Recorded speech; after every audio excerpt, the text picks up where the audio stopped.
sarapan belum? Kenapa kita perlu sarapan? Jika kita sarapan, tentunya tubuh kita akan sehat, semangat untuk beraktivitas, terlebih untuk belajar. Nah, bagi anak-anak ibu yang belum sarapan, ayo jangan bermalas-malasan untuk sarapan. Nah, hari ini kita akan melanjutkan pembelajaran kita yang lalu. Untuk itu, ibu harapkan semua anak-anak ibu mengikuti video pembelajaran yang ibu sampaikan hari ini. Mari kita belajar.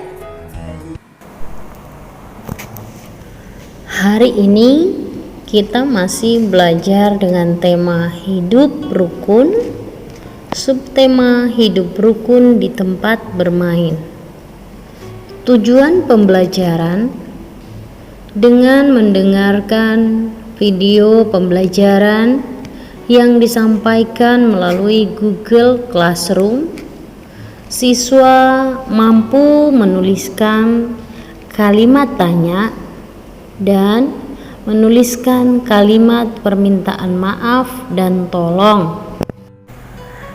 Kalimat tanya digunakan untuk menanyakan sesuatu kepada orang lain dan mengharapkan jawabannya.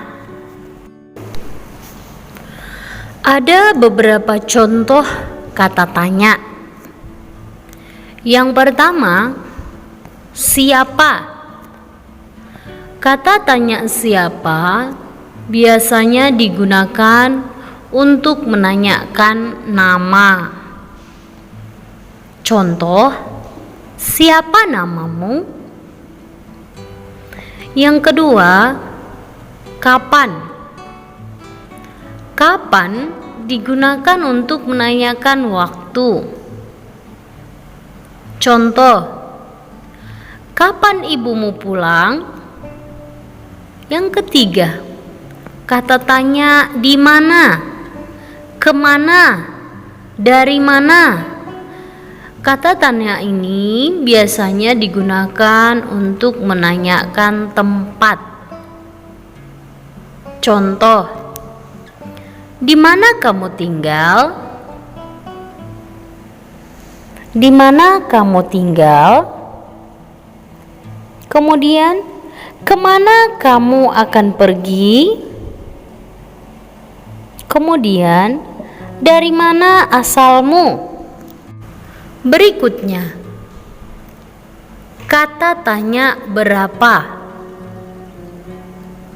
Kata tanya berapa biasanya digunakan untuk menanyakan jumlah.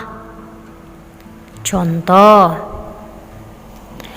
berapa jumlah saudara kandungmu? Berikutnya, kata tanya apa. Kata tanya apa biasanya digunakan untuk menanyakan benda atau suatu hal. Contoh, apa yang kamu cari? Setelah kita mempelajari kata tanya dan mempelajari kalimat tanya, kita juga akan belajar tentang kalimat permintaan maaf dan tolong. Saat kapan kita perlu meminta maaf? Kita perlu meminta maaf yaitu ketika kita melakukan kesalahan. Nah, anak-anak ibu, jika kita meminta maaf, maka kita telah menciptakan hidup rukun, baik itu terhadap teman, orang tua, sanak saudara, maupun orang lain. Ingat ya anak-anak, meminta maaf itu adalah hal yang mulia. Nah, di sini Ibu akan memberikan contoh kalimat permintaan maaf. Begini contohnya. Maaf ya, saya telah menghilangkan pensilmu. Kemudian kita juga belajar tentang kata tolong. Kenapa kita harus meminta tolong? Berarti ketika kita meminta tolong, itu artinya kita membutuhkan bantuan dari orang lain. Nah, di sini juga ibu membuat contoh kata tolong, kalimat tolong. Contohnya, tolong ambilkan buku itu, Ino. Atau tolong sapukan rumah itu, Irma. Anak-anak ibu, dari pembelajaran kita hari ini,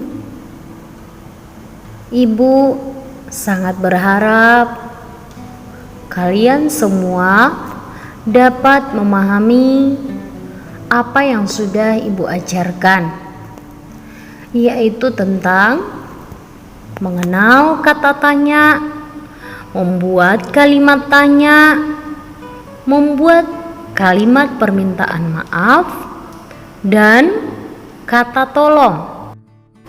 Salam sehat dari Ibu.